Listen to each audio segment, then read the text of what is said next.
আমার আক্ষেপটা আসলে কারো প্রতি নয়। আমার আক্ষেপ আমার নিজের প্রতি। নিজেকে ঠিকঠাক বুঝতে পারি না বলেই আক্ষেপ জন্মায়।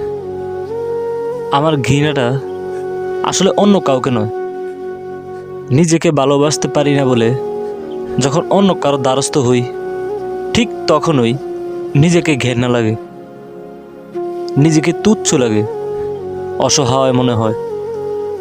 আমার কষ্টটা আসলে দুঃখী হওয়ার কারণে নয়। যাকে খুব আপন ভেবে বুকে টেনে নেই, সেই বুকে লাথি মেরে দূরে সরে যায়। যার উপকার করি, উপকারের প্রতিদান হিসাবে আঘাত ছাড়া কিছু পাই না কারো কাছেই। যখন বুঝতে পারি দিন শেষে পরিবার, প্রিয়জন, আত্মীয় স্বজনের ভিড়েও মানুষ কত একা, তখন কষ্ট লাগে খুব।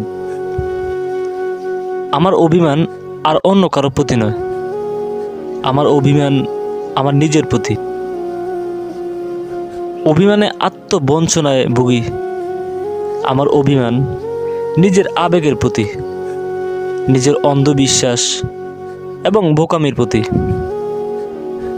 আমি অভিমান করি নিজের ভাগ্যের সাথে, নিজের ভুলের সাথে, নিজের মনের সাথে। আমার দুঃখের জায়গা আসলে অন্য কোথাও নয়। আমার দুঃখ আমার ঘরেই, যে ঘরে আমার কবু শান্তি মিলে না, যে বিছানায় শুয়ে শান্তির ঘুম আসে না, যে ঘরে আমার জন্য চিঠে পোটা সুখ নেই, সেই ঘরের কোণেই আমার দুঃখ। বিশ্বাস করুন, আমি পৃথিবীর আর কাউকে ঘৃণা করি না। আমি ঘৃণা করি আমার ভাগ্যকে, আমার আবেগ অনুভূতিকে। ঘৃণা করি নিজেকে ভালোবাসতে না পারার ব্যর্থতাকে, নিজেকে যন্ত্রণায় তিলে তিলে শেষ করাকে, নিজেকে ঠকানোকে।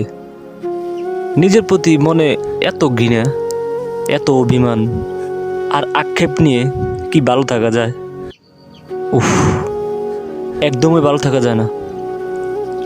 ভুলে যাওয়া যাদের স্বভাব, তারা কিছু বিশেষ স্মৃতির মাঝে ডুবে বাকি সব কিছুই ভুলতে থাকে। রাস্তার পাগলগুলোকেও দেখবেন, তারা শুধু নির্দিষ্ট কোনো বিষয় সারাক্ষণ পলা বকতে থাকে। আর সুস্থ স্বাভাবিক মানুষগুলো যখন সব কিছু ভুলতে শুরু করে, তারা আসলে কিছুই ভুলে না, শুধু ভুলে থাকার চেষ্টা করে কিংবা নাটক করে। ভুলে গেছো ঠিক আছে, আমিও বলতে শিখব। হৃদয়ে আগুন ছিল, এখন ছাই হয়ে ডাকবো। তুমি ছিলে গল্প, আমি ছিলাম পৃষ্ঠা। আজ তুমি নতুন বই, আমি শুধু ইচ্ছা।